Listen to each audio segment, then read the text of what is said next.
Kenapa, justru kehilangan menjadi sebuah momentum menuju keberuntungan gitu. Jadi gini, di dalam, kehidupan kita ada sebuah hukum, pertukaran energi. Di dalam kehidupan kita ada sebuah realita yang harus kita pahami bahwa, ada hukum keseimbangan, ada yang dipuji, ada yang dicela. Ada kesuksesan, ada kejatuhan. Nah, momen kejatuhan seseorang, momen sedihnya seseorang, momen, mungkin hartanya hilang, uangnya hilang, bisnisnya hilang, segala apa yang, nyaman dalam kehidupan dia itu hilang atau momen penderitaan, kesedihan itu terjadi, justru ini momen kebangkitan itu muncul gitu istilahnya. Itu memang udah siklus, natural kehidupan gitu. Di titik kamu sedih, jatuh gitu ya, momen kejatuhan, justru sedih dan jatuhnya kamu inilah sebagai pintu pembuka kesadaran itu masuk. Karena ego ini kadangkala dia harus, disadarkan untuk aware gitu. Jadi ketika ketika sebuah ego atau seseorang gitu ya, memiliki karir yang bagus, nanjak nanjak nanjak nanjak nanjak, dia agak sulit ketemu kesadaran. Sampai pada satu sisi si ego yang tadinya ada di sini, dia jatuh oleh sebuah realita, entah itu ditipu, entah itu dibohongin orang, dalam kondisi tertentu, dia jatuh gitu. Nah, titik jatuhnya dia inilah, jatuh sedih inilah yang mengantarkan dia kepada perenungan dan kesadaran. Oh gini ya, terus dia baru tuh ngomong, "Ya Allah tolong aku," atau dia cari pelatihan, atau dia cari sesuatu yang pada akhirnya itu bisa jadi solusi gitu.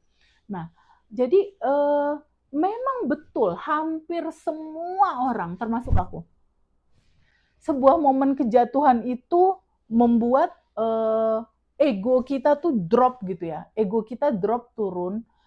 Ego drop turun itu adalah jembatan yang mengantarkan seseorang ini bertemu dengan kesadaran. Nah, kesadaran inilah yang pada akhirnya, harus dia pahami bahwa manifestasi terbesarnya seseorang itu bukan uang, bukan materi, bukan mobil, bukan sesuatu yang pada akhirnya membuat, eee, terasa terbebani jika ini ada terjadi sesuatu gitu. Manifestasi terbesar dari seseorang itu adalah manifestasi akan kesadaran ini sendiri. Kesadaran akan siapa dirinya, kesadaran akan hukum semesta bekerja pada dirinya seperti apa, dan kesadaran untuk melihat bahwa Allah tuh deket, pertolongan itu deket, segala hal itu deket, sedekat nafas gitu. Jadi kenapa kesedihan itu kadangkala menjadi satu momen jembatan di mana kebangkitan ini mau muncul? Iya, karena udah sebuah hukum keseimbangannya seperti itu. Ada dipuji, ada dicela. Entar kalau dicela banyak, ujung-ujungnya perjalanannya mengantarkan ke level dia berdiri atau berjalan jauh lebih bagus dari sebelumnya. Jauh lebih meloncat gitu.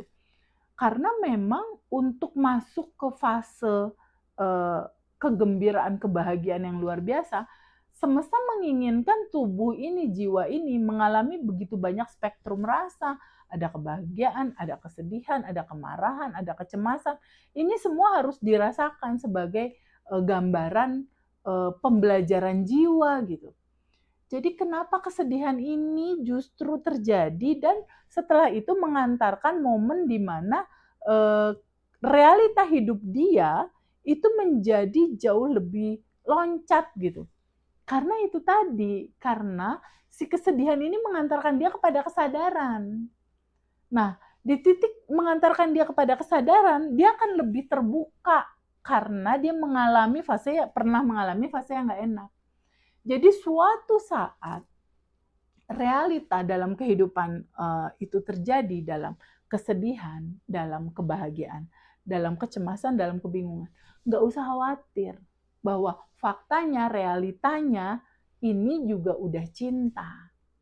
Faktanya, realitanya kebahagiaan ini dalamnya cinta, kesedihan ini juga dalamnya cinta. Jadi sebuah hukum semestanya hampir ke semua orang deh, orang besar di Indonesia, pasti dia mengalami drop luar biasa sampai ada perenungan dalam gitu buat dia. Kalau aku dulu ketika satu momen kesedihan itu muncul, aku mengungkapkan di dalam rasa, oh rasanya nggak nyaman, rasanya sedih, rasanya sendiri tuh kayak gini. Suatu saat kalau aku udah mapan, aku akan memberikan ketenangan ke orang-orang yang merasakan sedih di dalam kehidupan dia gitu. Nah, jadi di sini penting sekali untuk memahami untuk teman-teman, kadangkala sedihmu inilah yang membuka kamu kepada ruang kesadaran yang luar biasa indahnya. Kesedihan inilah yang mengantarkan itu. Kesedihan inilah yang membuka cakrawala itu. Jadi kesedihan yang drop turun diikuti dengan sebuah situasi kesadaran yang muncul, keberhasilan. Kebanyakan dari kita seperti itu, kebanyakan dari orang seperti itu. Dia akan mengalami satu lonjakan pencapaian ketika dia udah jatuh dulu, karena itu ada hukum keseimbangan. Agar kita belajar, agar kita bertumbuh, rasanya di posisi kebanyakan teman-teman yang lain masih dirasa itu. Sehingga bijak-bijak dalam bersikap teman-teman, agar kita bisa memahami esensinya kehidupan ini. Kalaupun dia packagingnya kesedihan, dan kita lihat rekan kita atau keluarga kita packagingnya itu adalah kebahagiaan, nggak usah khawatir. Law of assumption, hukum asumsi. Asumsikan aja bahwa setelah kejatuhan aku ngelihat teman sukses berarti berikutnya aku gitu.